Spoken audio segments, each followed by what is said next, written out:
નમસ્કાર, vibes of ઇન્ડિયામાં આપનું સ્વાગત છે। રાજકોટમાં જે બનાવ બન્યો છે, હત્યાકાંડ જે થયો છે, એ બાબતે જ આજે વાત કરવી છે અને આપણી સાથે વરિષ્ઠ પત્રકાર જગદીશ સર છે। સાહેબ, સ્વાગત છે આપનું વાઇબ્સ ઓફ ઇન્ડિયામાં। નમસ્કાર સર, સ્ટેટિસ્ટિક્સ સાથે વાત કરવી છે કે અત્યાર સુધી પગલાં લેવાયા એમાં કોઈ બચ્યું છે? પહેલી વાત તો પગલાં નથી લેવાના, પગલાં ઢકાણા છે, પગલાં ઢાંકવામાં આવ્યા છે। અત્યાર સુધી શું થયું છે, 10 જણા ઉપર એફઆરઆઈ દાખલ કરી ગુનેગારો, એના જે 4 મેઇન ટીઆરપી ઝોનના માલિકો હતા, યુવરાજસિંહ સોલંકીથી માંડીને જીતભાઈ પરણાભાઈ જૈન, આ 4 જે મેઇન હતા એમાં ધવલભાઈ પણ ગઈકાલે જ પકડાઈ ગયા।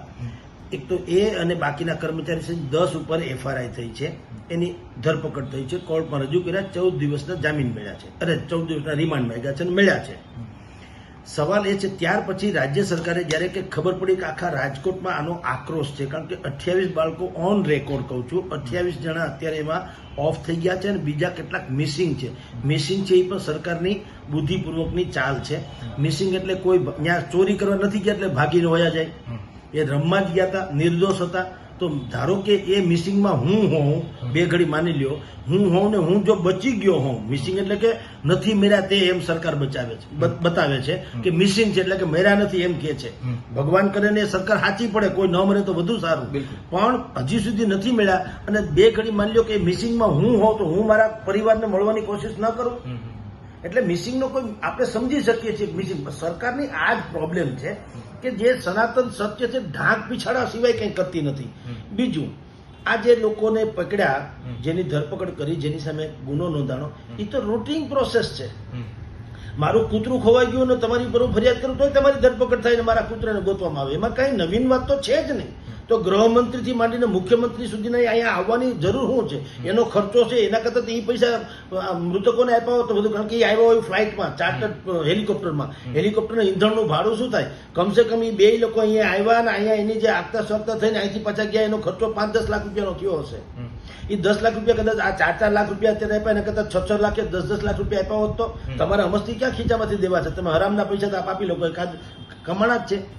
તો સરકારે એવા બધા ઢોંગ કરવાને બદલે ન્યુટ્રલ થઈને, કારણ કે સરકારને આપણે માય બાપ કહીએ છીએ, માય બાપનું ગુજરાતી એ છે જેનું કોઈ ન હોય એનું સરકાર હોય। હવે આ જે બધાની તીકડમ બધી બાજી, જે ચંડાળ ચોકડી હતી, સંચાલકો હતા, એને જે માર્ગ મકાન ખાતાના અધિકારીઓ હતા, જેને પછી ફાયર બ્રિગેડના લોકો હતા, ટાઉન પ્લાનિંગ અધિકારીઓ હતા, આ બધા લોકોને અને લગત પોલીસ થાણાના પીઆઈ થી માંડીને બધા, આ બધાએ ભેગા થઈને આખી રાજકોટની આલમને માથે પાટો બાંધી ને ઊંધા ચશ્મા પહેરાવીને 2.5 વર્ષથી, આ 2 કે 3-4 વર્ષથી આ ડિંડક ચલાવતા હતા। રોજના 500 રૂપિયાની એન્ટ્રી ફી હતી, શનિ રવિએ 99 રૂપિયાની સ્કીમ હમણાં દાખલ કરી હતી। તો લોકોએ જેને આવવું હોય ત્યાં 500 રૂપિયાના, આ કદાચિત સૌરાષ્ટ્રનો સૌથી અદ્યતન કહી શકાય જે ચોરસ મીટરમાં આ સ્થપાયેલો હતો। પણ આખું તમે વિચાર કરો, મ્યુનિસિપલ કમિશનર, પોલીસ કમિશનર, જિલ્લા કલેક્ટર, મહેશ બાબુ સહિતના લોકો ત્યાં ઇનોગ્રેશનથી માંડીને ત્યાં રોજ અવરો એનો થતો, એના સંતાનો જાતા હશે, પોતે જાતા હશે, એની તસવીર પણ વાયરલ થઈ છે। પેલી એવી સરકાર હશે જેને અદાલતમાંથી બાકાયદા કહેવામાં આવ્યું તમે ભરોસેમંદ નથી, દુનિયાની પહેલી એવી સરકાર છે કહું છું। તો સવાલ છે, આ મિસિંગ સહિતનો આંકડો તમે રજૂ કરો, કહેવાય છે કે ત્યાં 300 જેટલા લોકો હતા, એ જે પ્રત્યક્ષદર્શી જેને કહી શકાય એ લોકોએ કીધું 300 જેટલા લોકો હતા। હવે 300 માંથી જે ગણો તે અત્યારે તો 28 ઓન રેકોર્ડ કહે છે, બીજાને તથાકથિત રીતે મિસિંગ કહે છે। અને અત્યારે પણ તમે જુઓ, કાટમાળ આખો એવો ખસેડીને ત્યાં ટોટલી ટાઇટલ ક્લિયર જેવો સપાટ કરી નાખ્યો કે એફએસએલ વાળા આવે તો એને હવે એમાં તપાસ કરવી હોય તો થઈ ન શકે। આજે કોંગ્રેસના પરેશ ધાનાણીએ એની માગણી કરી છે કે આ કાટમાળ તમે જ્યાં પણ નાખ્યો એને પણ સુરક્ષિત રાખો ને ત્યાં એફએસએલ ની જે કઈ સાયન્ટિફિક રીતે તપાસ કરવી એના માટે એને ત્યાં અનામત રાખો એમ। પણ એ પણ આ બધું ભૂંસવા માટે થઈને કરવામાં આવ્યું। રાતોરાત તમારે શું કામ આમ કરવું જોઈએ? આજની તારીખે ગોધરાનો ડબ્બો તો સળગેલો હજી પડ્યો છે ત્યાં, બિલકુલ વર્ષો પહેલાનો ગોધરાનો ડબ્બો હજી છે।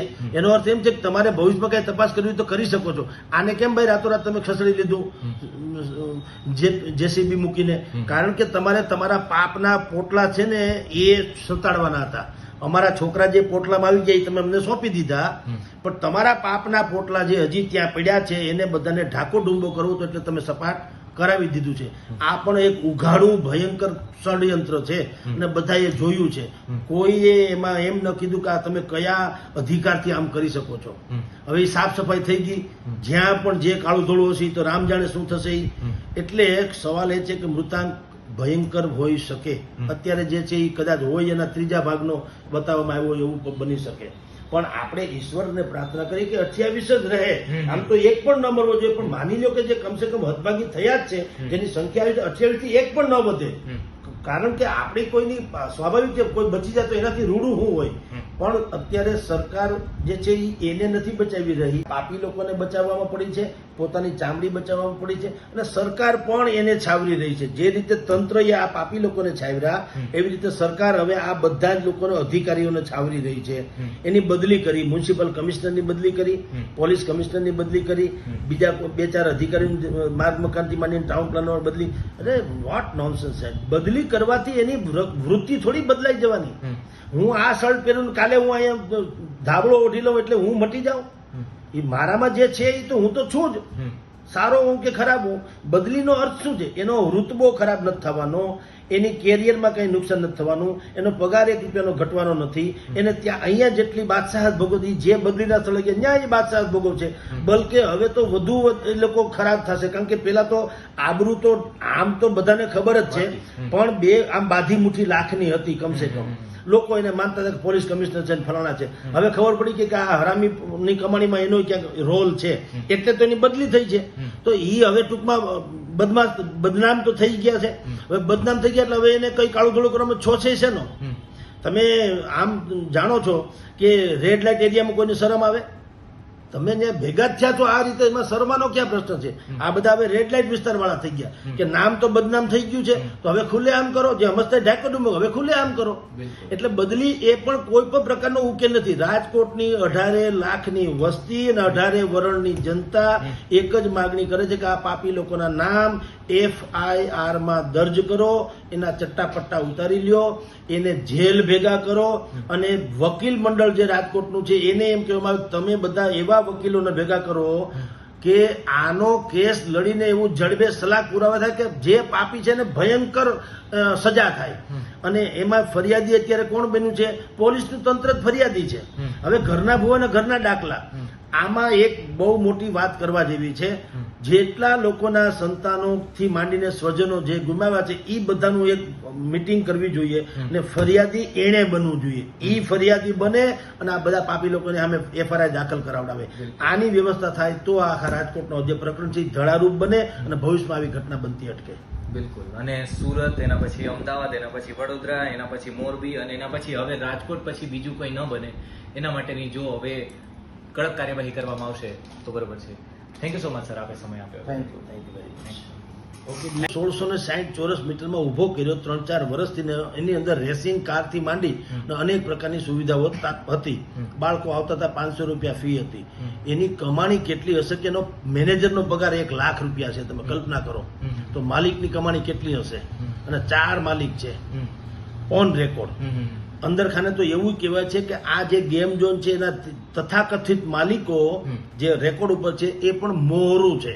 કારણ કે બેઝિકલી પાપ તો કોનું છે? જે હરામખાઈ કમાણી સરકારી અફસરોએ કરી છે એનું રોકાણ છે આમાં, એવું કહેવાય છે.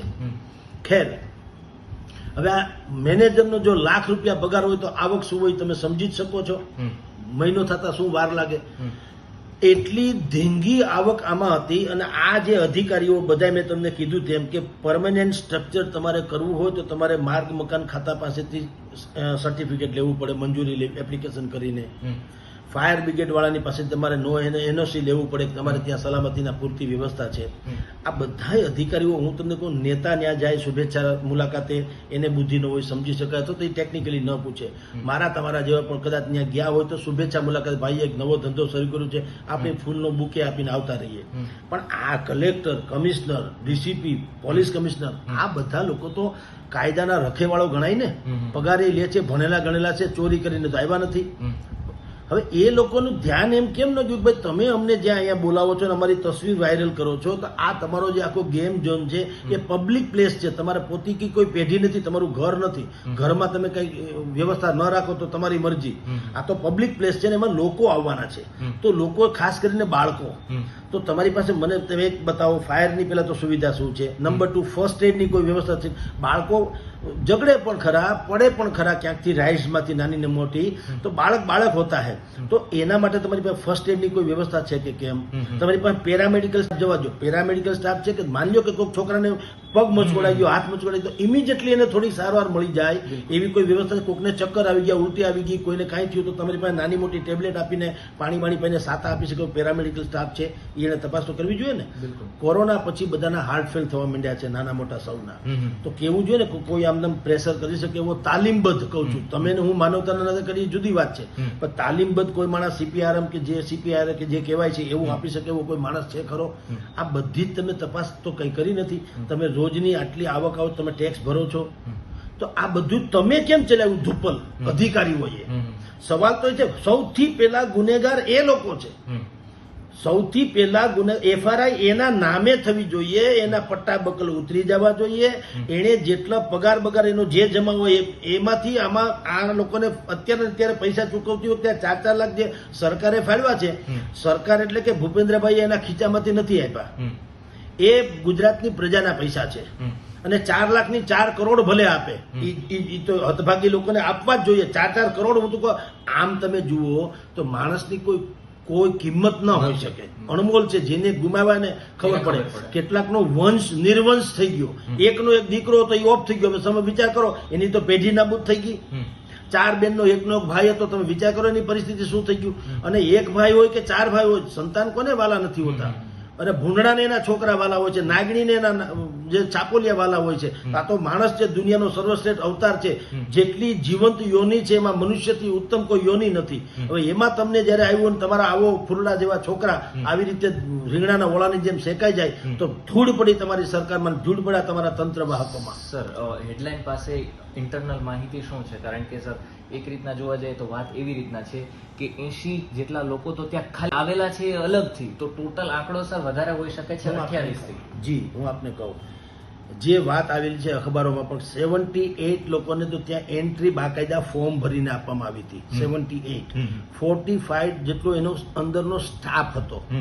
આ બેનું સમાન તમે સરવાળો કરો. અને ત્રીજું, અમારે ત્યાં સૌરાષ્ટ્રમાં એવું હોય છે કે અપને વાલે જો હોતે હૈ એની કઈ એન્ટ્રી બેન્ટ્રી હોતી નથી, બરાબર? એવા તો આપણા છે, તો એને કે ભાઈ ફોર્મ કઈ ભરવું નથી, મોજ કરો, આ તો પોતાનું છે, અને આ કઈ ગવર્મેન્ટનું છે નહીં, કોઈને હિસાબ તો આપવાનો હતો નહીં, ટેક્સ નથી આપતો, હિસાબ શું આપે? એટલે એ તો કઈ હતું નહીં, ઘર મળે. એટલે જો જુઓ, મૃતકોમાં મોટા ભાગના ક્ષત્રિય સમાજમાંથી છે, એ બહુ કરુણાંતિકા છે, સમજી લ્યો. એટલે જે 99 રૂપિયાની સ્કીમ શનિ રવિવારે હતી, અત્યારે વેકેશનનો પીરિયડ હતો, શનિ રવિનો વીકેન્ડ હતો, તો 99 રૂપિયાની સ્કીમ બહાર પડો, એટલે એટલા ક્ષત્રિય સમાજના જે લોકો પરિચિત વાળા હોય કે મધ્યમ વર્ગના હોય, હા ઘરના, એ બિચારા એ લોકો બી આવ્યા લાભ લેવા કે ભાઈ 99 રૂપિયા છે તો આપણે છોકરાઓને કોઈક મામાના ઘરે આવ્યા તો બાલો છોકરાઓને ફરવા લઈ જાય. તમે વિચાર કરો, મોટા ભાગના આનો જે હતભાગી બન્યા છે એમાં ક્ષત્રિય સમાજના લોકો પણ છે. તો સવાલ એ છે કે સરકાર જેને મિસિંગ કહી રહી છે, આ બંનેના તમે ટોટલ કરો ત્રણેયના, કારણ કે એવરેજ ત્યાં 300-400 લોકોની હાજરી હતી એવું કે છે એવરેજ. અને આ તો હજી તમને કહું કે ભલે દુઃખદ તો ઘટના 1 મરે કે 100 મરે, એ દુઃખદ જ હોય છે, એની કોઈ સવાલ નથી. પણ હજી કહું કે આ બધું 4-5 વાગે બન્યું, આગ લાગીને 15-20 મિનિટમાં બધું ખતમ થઈ ગયું એમ કે તો ચાલે. પણ માની લો કે 6-7-8 વાગે બન્યું હોત તો આ આંકડો તમારા કાળજા ચીરી નાખે એવો બન્યો હોત. પણ હું તમને કહું છું કે એ વધારે મર્યા હોત તો આ મૃત્યુ કઈ સહજ છે એવું નથી કહેતો. એક મૃત્યુ પણ અપમૃત્યુ કોઈ પણ ખરાબ પરિસ્થિતિ, અપમૃત્યુ કહું છું, કુદરતને ન પહોંચી, આ તો માનવ સર્જિત હોનાર જ છે. હાઈકોર્ટે સ્વયં કીધું છે, હાઈકોર્ટે ત્યાં સુધી કીધું અમને સરકારી તંત્ર ઉપર ભરોસો નથી, દુનિયાની આ પહેલી એવી સરકાર હશે જેને અદાલત ત્યાં અનામત રાખો એમ. પણ એ પણ આ બધું ભૂંસવા માટે થઈને કરવામાં આવ્યું. રાતોરાત તમારે શું કામ આમ કરવું જોઈએ? આજની તારીખે ગોધરાનો ડબ્બો તો સળગેલો હજી પડ્યો છે ત્યાં, બિલકુલ વર્ષો પહેલાનો ગોધરાનો ડબ્બો હજી છે. એનો અર્થ એમ છે કે તમારે ભવિષ્યમાં કઈ તપાસ કરવી તો કરી શકો છો. આને કેમ ભાઈ રાતોરાત તમે ખસેડી લીધું જેસીબી મૂકીને? કારણ કે તમારે તમારા પાપના પોટલા છે ને એ સંતાડવાના હતા. અમારા છોકરા જે પોટલામાં આવી ગયા એ તમે અમને સોંપી દીધા, પણ તમારા પાપના પોટલા જે હજી ત્યાં પડ્યા છે એને બધાને ઢાકો ડુંબો કરવો તો એટલે તમે સપાટ કરાવી દીધું છે. આ પણ એક ઉઘાડું ભયંકર ષડયંત્ર છે અને બધાએ જોયું છે. કોઈએ એમાં એમ ન કીધું કે આ તમે કયા અધિકારથી આમ કરી શકો છો. હવે એ સાફ સફાઈ થઈ ગઈ, જ્યાં પણ જે કાળું ધોળું હશે તો રામ જાણે શું થશે. એટલે એક સવાલ એ છે કે મૃતાંક ભયંકર હોઈ શકે. અત્યારે જે છે એ કદાચ હોય એના ત્રીજા ભાગનો બતાવવામાં આવ્યો એવું બની શકે. પણ આપણે ઈશ્વરને પ્રાર્થના કરી કે 28 જ રહે, આમ તો એક પણ ન મળવો જોઈએ. પણ માની લો કે જે કમસે કમ હદભાગી થયા જ છે, જેની સંખ્યા 28 થી એક પણ ન વધે. કારણ કે આપણે કોઈની સ્વાભાવિક છે, કોઈ બચી જાય તો એનાથી રૂડું શું હોય. પણ અત્યારે સરકાર જે છે એને નથી બચાવી શકી.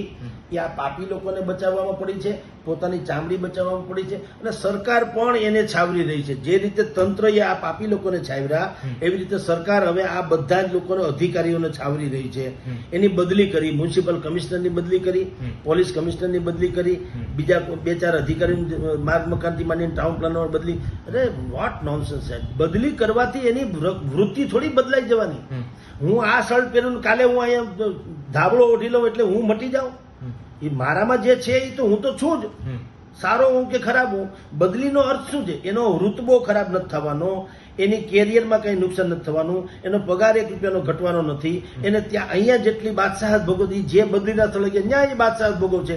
બલકે હવે તો વધુ એ લોકો ખરાબ થશે. કારણ કે પેલા તો આબરૂ તો આમ તો બધાને ખબર જ છે, પણ આમ બાધી મુઠ્ઠી લાખની હતી કમસે કમ. લોકો એને માનતા હતા કે પોલીસ કમિશનર છે ફલાણા છે. હવે ખબર પડી કે આ હરામીની કમાણીમાં એનો ક્યાંક રોલ છે, એટલે તો એની બદલી થઈ છે. તો એ હવે ટૂંકમાં બદનામ તો થઈ ગયા છે. હવે બદનામ થઈ ગયા એટલે હવે એને કઈ કાળું ધોળું કરવામાં છોછે છે નો. તમે આમ જાણો છો કે રેડ લાઇટ એરિયામાં કોઈને શરમ આવે? તમે જે ભેગા જ થયા છો આ રીતે, એમાં શરમાનો ક્યાં પ્રશ્ન છે? આ બધા હવે રેડ લાઇટ વિસ્તાર વાળા થઈ ગયા કે નામ તો બદનામ થઈ ગયું છે, તો હવે ખુલ્લે આમ કરો. જે હમસ્તે ઢાકો ડુંબો હવે ખુલ્લે આમ કરો. એટલે બદલી એ પણ કોઈ પણ પ્રકારનો ઉકેલ નથી. રાજકોટની 18 લાખની વસ્તી અને 18 વરણની જનતા એક જ માગણી કરે છે કે આ પાપી લોકોના નામ FIR માં દર્જ કરો, એના ચટ્ટા પટ્ટા ઉતારી લ્યો, એને જેલ ભેગા કરો.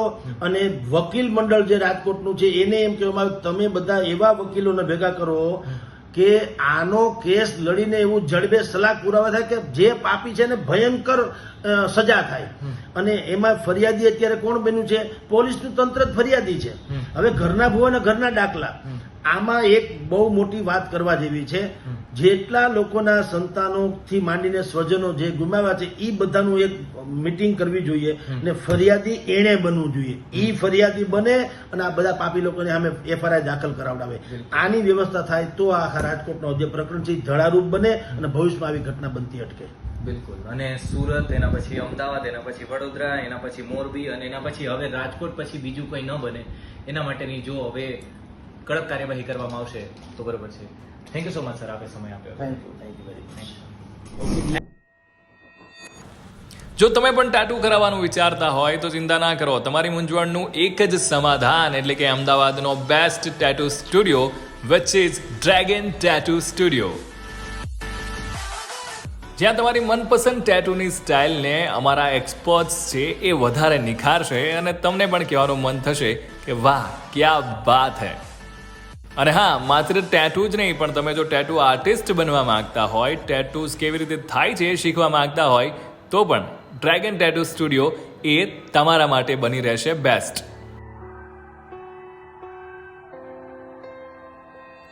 Dragon Tattoo Studio. For contact 8460253049. Visit us now.